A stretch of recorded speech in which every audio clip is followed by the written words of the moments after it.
What's up, everybody, and welcome back to A Beer a Day with TK. It is a Tuesday afternoon here in Findlay, Ohio. I'm recording a little bit earlier than usual. The reason is I have a couple of announcements to make, and then I'm going to do a review. So first off, just general life announcements. Today is the day I begin studying for the bar exam. I don't know if I've mentioned this previously. I went to law school, graduated in 2010.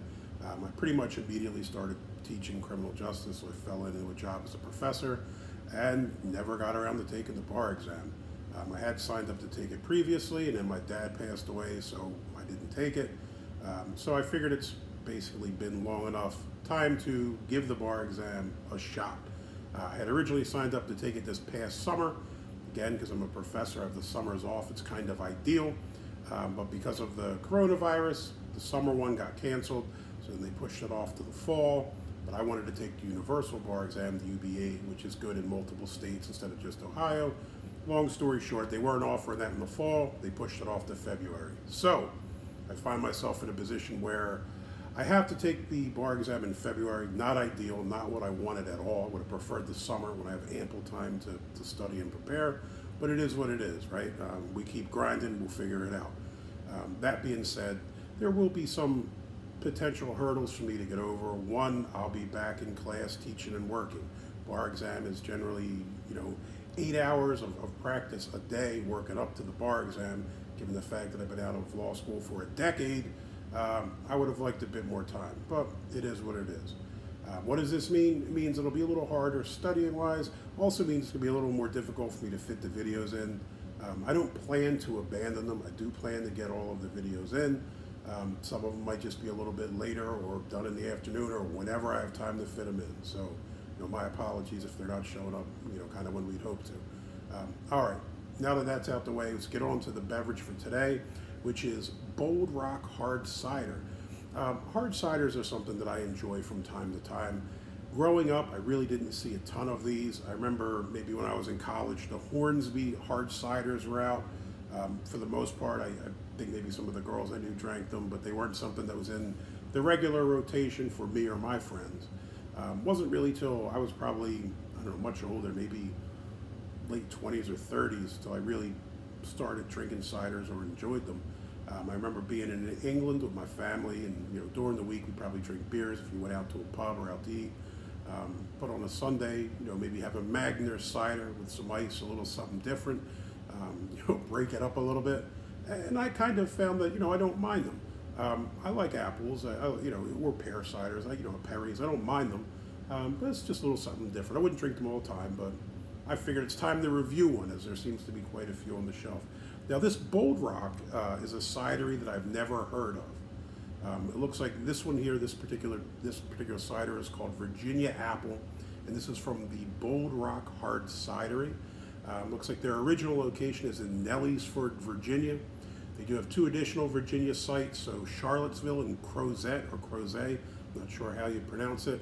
And then they have one in Mills River, North Carolina. Now on the side of the bottle, there's a bit of writing. It shows you the states of Virginia and North Carolina, the outlines. It's kind of hard for me to read this bottle because it's a clear label. And when I'm looking at it from here, I can't really pick up the words. But I assume it says something to the effect of, we make good cider, we're in these states. I've, like I said, never heard of this cider, so I'm kind of interested to try it. When I saw it on the shelf, I was kind of intrigued. I initially thought maybe this is something that's part of one of the macro brew empires. So I went to the website to do a little bit of investigation into this cidery to see what they produce or who they're affiliated with. And it looks like they're the #2 cider brand in the USA.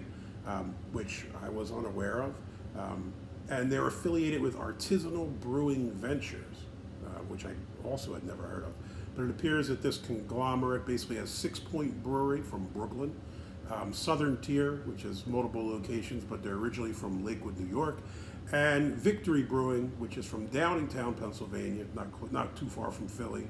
They also have a location in Kennett Square, Pennsylvania. Cool trivia question. Kennett Square is famous as the birthplace of Hall of Fame pitcher Herb Pennock, who won multiple World Series with the Philadelphia Athletics and New York Yankees. So there are some pretty decent breweries they're affiliated with. I didn't see any macro giants in there. So, that seems like some good company they're keeping. So I'm expecting some decent things from this brewery, or cidery.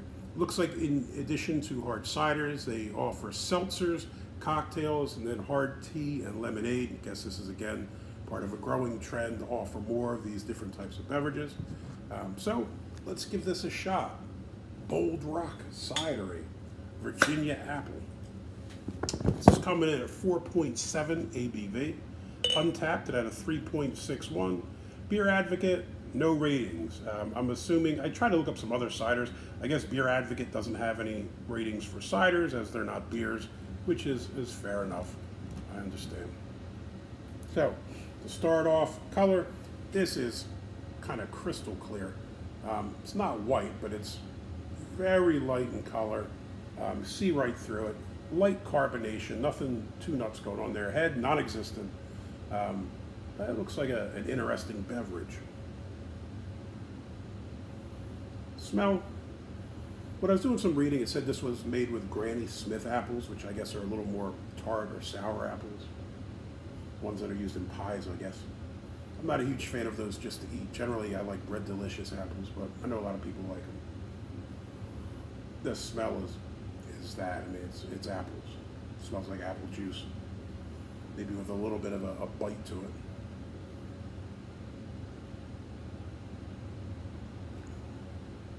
Taste. Kind of light.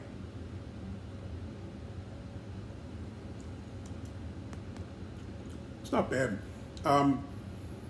Some ciders are too sweet and kind of verge on soda, which I don't really care for.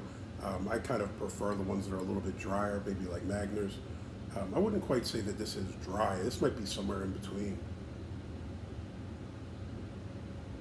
You do get a light sweetness, but you also get a tiny bit of sourness, I guess, from the Granny Smith apples, or whatever the technical phrase for it is. I think it's sourness, but it tastes quite good. Again, not sweet like a soda, not super dry. It's kind of in between, really drinkable. This would go down real easy.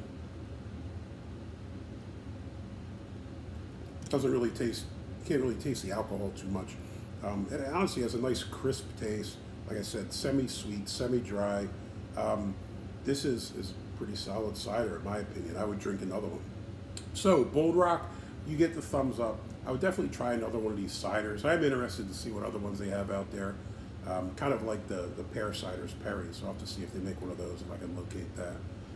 If you liked the video, please give me a thumbs up, hit that like button. If you want to see more videos like this, please hit subscribe.